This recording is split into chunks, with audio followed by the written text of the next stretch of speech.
Hello guys, അങ്ങനെ കാത്തിരുന്ന് അവിടെ ശ്രീദേവിയുടെ കല്യാണം എന്താ വന്നെത്തിട്ടോ. അപ്പോൾ ഇതൊരു സൺഡേ ആയിരുന്നു കല്യാണം.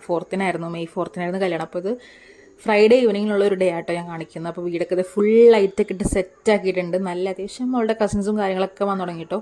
അപ്പോൾ ഇന്ന് ഫ്രൈഡേ വലിയ പരിപാടിയൊന്നുമില്ല. സാറ്റർഡേ ആണ് ഹൽദി വെച്ചേക്കണത്.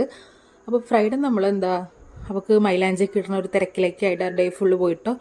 അപ്പോൾ രാത്രിയൊക്കെ ആയപ്പോൾ നമ്മൾ ടെറസിൻ്റെ മുകളിൽ കയറിയിട്ടുണ്ട്. അപ്പോൾ അവിടെ വെച്ചാൽ മൈലാഞ്ചിടാന്ന് കരുതിയത്. അപ്പോൾ അതെല്ലാവരും ഡിസൈനും അതൊക്കെ തപ്പുന്നുണ്ട്. അതിൻ്റെ ഡെയിലി വേറെ ആൾക്കാർ വന്നിട്ട് മൈലാഞ്ചി ഒപ്പിക്കുന്നുണ്ട്, ഇടയിലിടുന്നുണ്ട്.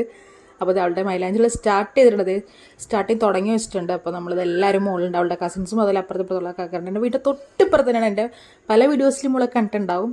ഞങ്ങൾ ഒരുമിച്ച് അമ്പലത്തിലേക്ക് കറങ്ങാനൊക്കെ പോകാറുള്ളവരാണ് കേട്ടോ. അപ്പോൾ ഇത് അവളുടെ മൂത്ത് ചേട്ടനാട്ടോ, വിഷ്ണു ചേട്ടനാണ്. അപ്പോൾ ഇത് ഞാൻ വീട് എടുക്കുന്നത് അപ്പോൾ വന്ന് നിന്നാണ്, എന്നെയും കാണിക്കണം എന്നൊക്കെ പറഞ്ഞ് നിന്നാണ്. അപ്പോൾ ഇത് അവളുടെ മൈലാഞ്ചികൾ സ്റ്റാർട്ട് ആക്കിയിട്ടുണ്ട്. നല്ല ഭംഗിയുണ്ട് കേട്ടോ. നമ്മുടെ വിനീതയായിട്ട് കൊടുക്കണം, അത് നന്നായിട്ടിടും അവൾ.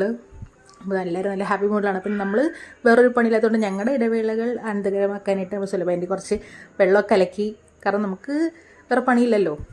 അപ്പോൾ അങ്ങനെ അതൊക്കെ കൊണ്ടുവന്നു. പിന്നെ സുലഭാനി ഉണ്ടാക്കി മിച്ചറും കാര്യങ്ങളൊക്കെ ഉണ്ട് കേട്ടോ. അപ്പോൾ അതൊക്കെ ഇരുന്ന് നമ്മൾ അവിടെ നിന്ന് അങ്ങനെ തിന്നാണ് അവിടെ ഹെൽപ്പ് ചെയ്തത്. വിനീത് അവളുടെ മൈലാഞ്ചി കിട്ടും. അങ്ങനെ ഓൾമോസ്റ്റ് ഒരു അത്യാവശ്യം നല്ല ടൈം എടുത്തു ഇട്ട് കഴിയാനായിട്ട്. പിന്നെ അതൊക്കെ കഴിഞ്ഞ് പിറ്റേ ദിവസമാണ് ഹൽദി, സാറ്റർഡേ ആണ് ഹൽദി. അപ്പോൾ ഞങ്ങൾ അതിൻ്റെ കാര്യങ്ങളൊക്കെ ഡിസ്കസ് ചെയ്യാമായിരുന്നു, എന്തൊക്കെ വേണമെന്നുള്ളതൊക്കെ. പിന്നെ അവിടെ ഫുഡിനുള്ള കാര്യങ്ങൾ മേശയും കാര്യങ്ങളൊക്കെ പിടിച്ചിട്ടുണ്ട് എല്ലാവരും. പിന്നെ അതൊക്കെ കഴിഞ്ഞിട്ട് ഞാൻ നേരെ പോയി ഞാൻ മൈലാഞ്ചിട്ടു, കാരണം അവരുടെ കല്യാണം നമുക്ക് അടിച്ചു പൊളിക്കണമല്ലോ. അപ്പം ഞാൻ